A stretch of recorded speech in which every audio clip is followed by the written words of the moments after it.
monsieur, comment vous allez? Bonjour, D'accord, donc vous représentez la coopérative Codan Coop CA plutôt. exactement.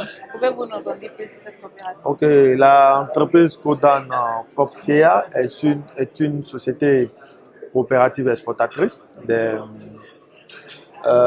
planteurs, des paysans du monde paysan. Oui, En son sein, il y a une coopérative acheteuse qu'on appelle Codan Scoops. Codan Scoops se charge de collecter des produits auprès des paysans de ses membres et de les donner à Codan Copsia qui se charge ensuite de les exporter. Donc, en sorte, on a euh, mis dans cette chaîne de valeur-là les paysans eux-mêmes qui sont en ligne de front, qui font leur achat et qui exportent. d'accord. Alors, comment se passe exactement la collecte des noix dans votre coopérative? Ok, nous avons mis des stratégies en place. La mesure d'abord, il y a une sensibilisation au niveau des paysans que nous menons. La sensibilisation, c'est quoi?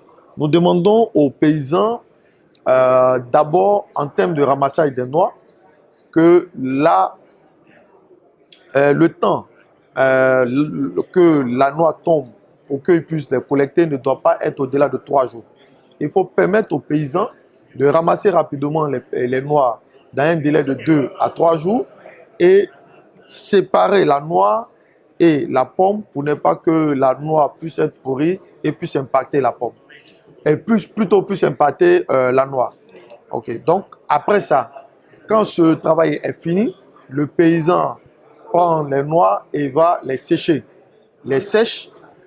Quand c'est bien séché, nous partons, nous les collectons, nous les achetons et nous les entreposons dans des magasins à l'intérieur.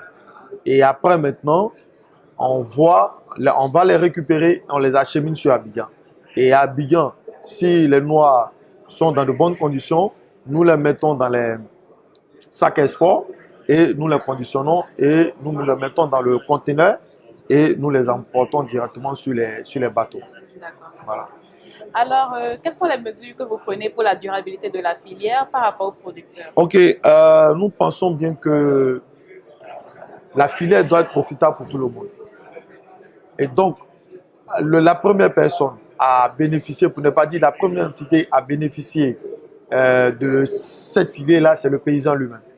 Donc, pourquoi ne pas distribuer les richesses aux paysans et les laisser pour compte?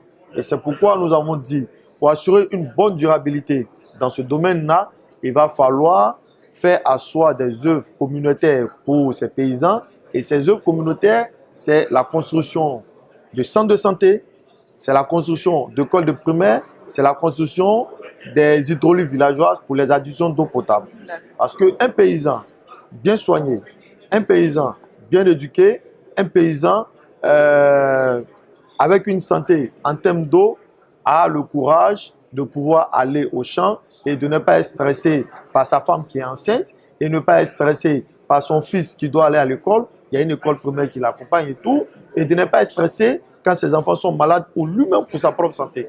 Donc, je pense que toutes ces stratégies-là nous permettent d'assurer une bonne durabilité dans la filière. Et pour nous, il est important que nous nous tournons vers ces genres de durabilité et de pratique pour permettre aux paysans de bénéficier de leur richesse et de leur production. D'accord, c'est compris. En parlant de votre société exportatrice, est-ce que vous avez des partenaires au niveau international? Faut dire que la société exportatrice Codan Copsia a été créée il n'y a pas longtemps. Et donc, nous sommes là, effectivement, nous sommes à la recherche de partenaires. Nous cherchons des partenaires, des acheteurs, mais pas des acheteurs de court terme. On veut des acheteurs au moins sur le long terme. Des acheteurs qui pourront venir travailler avec nous au moins sur une dizaine d'années, sur une quinzaine d'années, au moins une vingtaine d'années, au moins qui va nous permettre de pouvoir assurer tout ce que nous venons de dire en termes de durabilité. Donc, c'est vraiment important pour nous. Et ces acheteurs qui vont avoir la confiance en nous donnant des préfinancements, parce que c'est ça le problème. Il faut être préfinancé par les acheteurs. Aujourd'hui, les acheteurs n'ont plus tendance à préfinancer.